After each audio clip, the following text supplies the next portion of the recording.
Pregnant or planning? Get holistic support with 9 and Beyond, your trusted pregnancy companion. Why do you think in today's time, in fact, there are a lot of people who are opting for late pregnancy and late motherhood? Why do you think this is? Yes, this is a lot of girls we see these days actually opt for a late motherhood. Yeah. They keep delaying their pregnancies. And very often, this is an informed choice which Yes. they make for themselves. Yes. So we need to understand that our societies have changed. Girls these days want to focus more on their education, more on their career. They want to be financially and professionally secure before they can even think about getting married. So pregnancy obviously comes much later. So this Right. itself delays the age of childbearing. And not only professional security, there is a lot of awareness. Like they also value their personal stuff. So they want to explore life before getting into those added responsibilities of being a mother. Yes. Sometimes they're dealing pregnancy because they are in just the search of their Mr. Right. They haven't found the right partner. And also, I would say the societal norms have changed. Our expectations as a society from marriages, from motherhood have evolved a lot over the years. Yes. So now society is more acceptable to late marriages, to having deliveries later in life, which releases a lot of pressure on these girls to plan pregnancy early. And last but not the least, I have to say, as a fertility specialist, that the advanced fertility care we have these days gives these girls more confidence that, yes, I can delay my pregnancy, concentrate on other things, and can plan to have my baby when I really want to. So these are the various factors because of which girls usually are opting for having a delayed motherhood. Yeah. So there is a negative to it, but the positive thing is that in today's advanced age of science and technology, everything's possible when you have the right knowledge to know who are the right people to turn to at the time when you need to plan these things. Absolutely. And that's why I think we're here together. Yes, we are here to discuss that part. Absolutely. So when you say late pregnancy, it impacts. So that means it is impacting their fertility rate. Yes, of course. Yeah. See, age is the most important determinant of anyone's fertility. So there is a gradual decline in the number of eggs as we age. So now, to understand it better, let's look at it this way. See, each woman are born with a fixed number of eggs, which is decided at the time of birth, and it is somewhere around 1 to 2 million.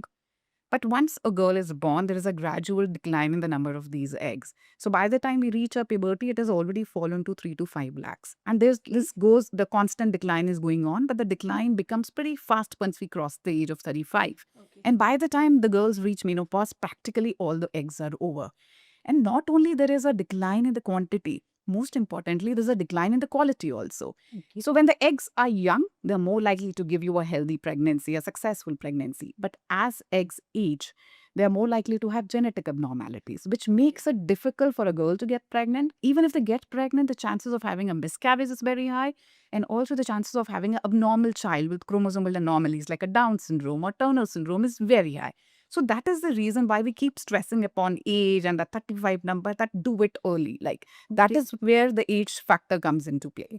So when you're saying 35 as a number, would you also have a kind of a range of the range of the age? Yes, of course. See, statistically, when we see women are in their peak fertility when they are in their 20s or early 30s. Right. Yeah, but then there is a decline after the age of 35. And if we see natural conception, I will not say it is impossible, but it is practically very difficult when a woman reaches late 30s or early 40s. Got So yes, age has a significant impact on the fertility potential, the natural fertility potential of a girl. So, are there any indicative symptoms in your body which can help you recognize that the fertility is declining? How can it be tracked? Yeah. So see, the thing is the fertility doesn't drop overnight. Obviously, there's a gradual decline as we just discussed. But unfortunately, we do not have any strong indicators which will say, oh, okay, my fertility is declining and I need to take control of it. There are some subtle signs which a woman can watch for. And if she feels or experiences those signs and symptoms, maybe it's time for her to visit her gynecologist and get her fertility checked. So if your periods have become irregular, or if your periods have become scanty, or if suddenly you feel that your cycles have become very short, like instead of a regular 28, 30-day cycle, you feel that you're getting periods every 24 days or lesser than that, they're called short cycles. And they are a sign that it implies that the ovulation is happening early, which is a sign that the ovarian reserve and egg quality is falling. So if you're experiencing any of these things, maybe it's your time that you should visit a gynecologist. However, a more objective confirmation for fertility would be that we these days do a simple blood test called as anti-Mullerian hormone test, which gives us a decent idea of your ovarian reserve and fertility potential. The other way of checking it is by doing a transvaginal ultrasound, which can be done by a gynecologist or a radiologist, wherein we try to look at the antral follicle count in your ovaries. That means the small follicles which can be seen in your ovaries. That also gives us a decent snapshot of your fertility reserve. Got it. So, means there are technical ways of finding it out. Exactly. And of course, like you said, the symptoms of what happens during your period cycle. So, if you keep a watch on that, yes, you're also touching your 35, you know, okay, this could be the possibility. So, I would say best thing is go to a gynecologist and get it. Not only 35. See, these days things have changed and we're seeing very young girls with low reserves as well. So not only 35, I would say even if you are young, maybe in your late 20s, early 30s, if you experience any of this, then maybe you should see a gynecologist. Got it.